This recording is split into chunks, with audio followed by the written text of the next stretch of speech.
This is Robert Hansen, also known as the Butcher Baker, and he would abduct his victims, fly them out to Alaska where he lived, and release them into the wild and hunt them until they were dead. He thought this was some sick game and he loved playing it. He would also assault his victims and torture them in various ways. He usually targeted women that were sex workers, so like prostitutes and stuff like that. There had been many reports on these sex workers and then dancers disappearing in the 70s, and then in the 1980s they found bodies. They found two bodies next to each other with similar shell casings in there, indicating that they were killed with a hunting rifle. Robert Hansen himself was not a unsuccessful person too. He was kind of an unsuspecting guy. He was married, two kids, and he was the town's baker. Hence the name Butcher Baker. When he was caught, the police were shocked. They would go down to him for like donuts and coffee all the time at his shop. This is going to make you guys mad. In 1983, this woman was found handcuffed and half-clothed in the Alaskan wilderness and very disheveled. She told the police about what happened. She got abducted, tortured. This guy flew her out on his plane. He had a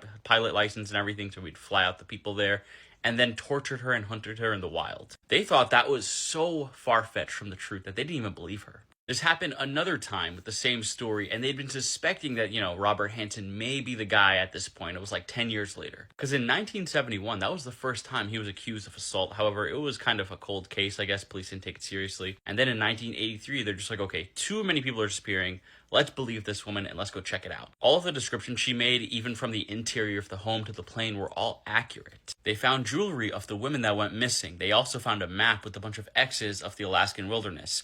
All of the X's represented where he found his prey and how he killed them. The rifle matched the bullet casings of the first two women found next to each other. They went out there to every single spot where that X was marked with the search dogs, and they found bodies just everywhere. When Robert Hansen realized he was caught and the police were searching his home, his face was red, all his hairs were standing up. It was just very obvious at this point that they had got him. He would end up confessing to 17 murders. However, that number was probably higher because there have been 31 women that have come forward accusing him of assault and torture. He would die in 2014. He got life in prison. He died at the age of 75. What are your opinions on the story? Let me know.